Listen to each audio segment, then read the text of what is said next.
head on first to the first picture or first person. Here. So here we have the first president of the first Philippine Republic, Emilio Aguinaldo. Emilio Aguinaldo was the youngest president in the Philippine history because he was 28 years old when he had his term. He was actually known as the president of the revolutionary government because he has signed a pact called Biak na Bato, in which it made a truce with the Philippine and the Spanish revolutionaries. And then we will head on to our second president. We have here Manuel Ruiz Quezon. He was the second president of the Philippines, but he is the first president of the Commonwealth Republic. He is very popular since there is a university, a bridge, a province, and a city that was named after him. If you have a 20 peso bill with you, you can actually see him there. His picture is in the 20 peso bill. And he is also the person who is responsible for having our language, Tagalog or Filipino, as the national language of the Philippines. And then we have our third president, Jose P. Laurel. So the presidency of Laurel was quite controversial. Why? Because he is the official government caretaker of the government during the occupation of the Japanese and after the World War.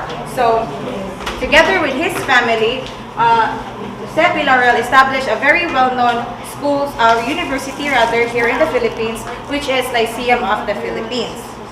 And here we have our fourth president of the Philippines, Sergio Osmeña. Sergio Osmeña is the first Visayan president of the Philippines. He was the person that we can see in our 50 peso bill, and he was the oldest. If we have Emilio Aguinaldo as the youngest president of the Philippines, we have Sergio Osmeña as the oldest president who took his office at the age of 65 years old. Then we will now head on to our fifth president and the third president of the Commonwealth of the Philippines. So we have here Manuel Rojas. So before Manuel Rojas became the president, he was actually a governor, military, and an engineer. And he died because of a aircraft malfunction during his boarding to the presidential plane. And then we have our sixth president, Elpidio Quirino. So in connection with the previous president, Elpidio Quirino became a president because of the death of Manuel Rojas. So Elpidio Quirino created the Social Security Commission. So that is what he has done. And then we'll now move on to Ramon Magsaysay, the third president of the Philippine Republic. So Ramon Magsaysay, this is his family. He had his wife and his 3 children. So Ramon D.F. Magsaysay administration focused on countryside development through a rural reconstruction program. So here we have Carlos P. Garcia. Carlos P. Garcia, like Elpidio Quirino, also became a president because of the death of Ramon Magsaysay. And Carlos P. Garcia revived the cultural arts of the Philippines during his period. He was called the Bard of the Bohol and the Prince of the Visayan poets because he was a poet, a teacher, and a lawyer. Next, we have here the fifth president of the Philippine Republic, Diosdado Macapagal. So, Diosdado Macapagal is the father of Gloria Macapagal Arroyo. And Diosdado P. Macapagal's administration initiated a comprehensive land reform code. So, he started the first land reform law and strengthened the civil service. Macapagal also moved the date of our Independence Day celebration from July 4 to June 12. So from July, he moved the date to June 12, 1896. And then we have here the most, the very smart president of all time. We have here Ferdinand Marcos. So Ferdinand Marcos ruled under martial law and the dictatorship. His dictatorship turned into a abusive and very corrupted government. So this is his family, and he was a Senate president for 3 years, and then he became a president for 21 years. So can you imagine 21 years under the Ferdinand Marcos government? So it was really a time of chaos and such.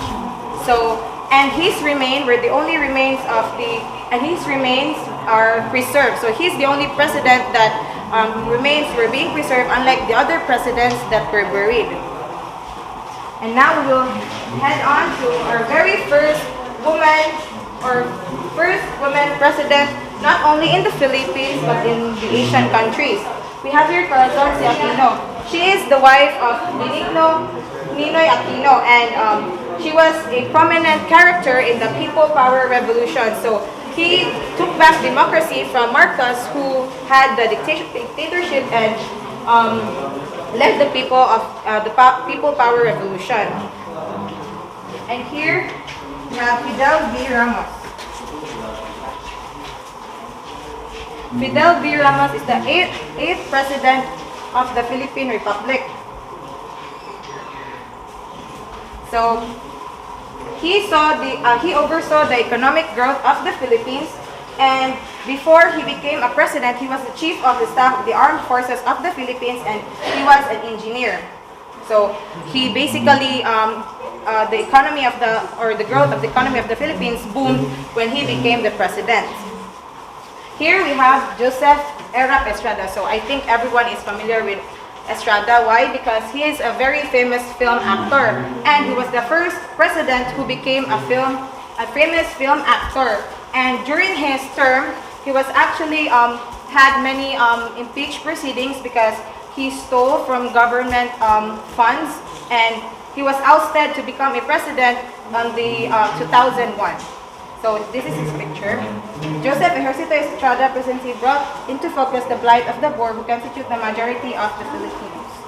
And then here we have the second woman to become in the Philippines to become a president. We have Gloria Macapagal Arroyo. He was also the first woman who became a vice president.